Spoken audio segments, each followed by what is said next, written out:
So was haben wir da offenes Murmutier. Eben, dass sie jetzt da die Erdmännchen, dass sie das nicht zu verwechseln mit den Erdweibchen von sonst nicht. Und die wohnen in Afrika und trotzdem haben sie da gekriegt, nicht? Und jetzt 2 von denen sind da am Spielen und der dritte liegt rum und ob jemand nicht noch in einem Tiger oder etwas kommt.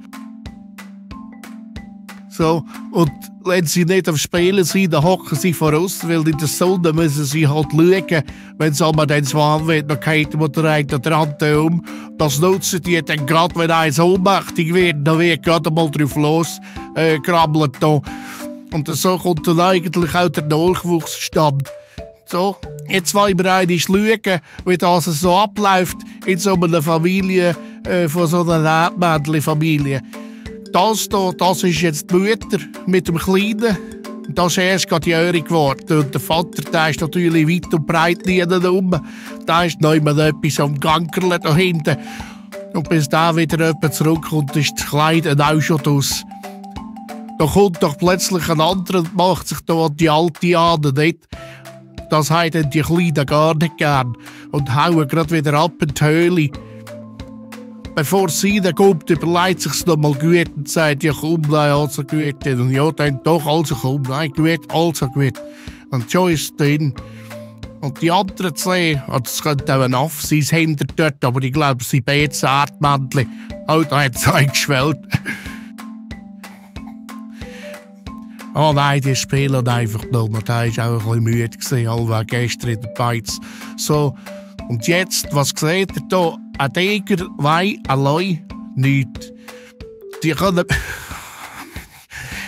bis zu 40-jährig werden die. Und wenn man den Hampflen Erdnüsse anrührt, dann kommen sie zum Bau aus, siehst du? Dann kannst du mit der Flinte nur einmal den Garten drüber streichen. Dann hast du gerade einen Bauer auf dem Grill zu oben, nicht?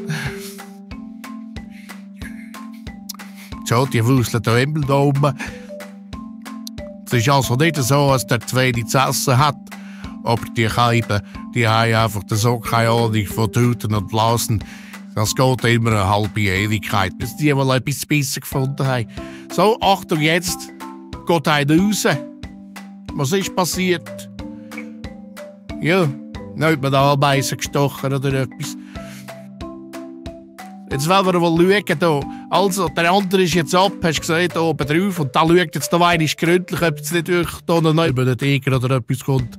Und sagt also immer, nein, los, ich habe geschaut, es ist gut.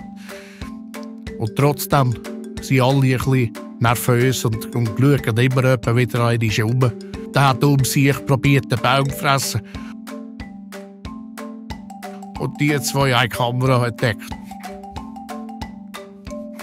Sie ist schon noch herzig, hä?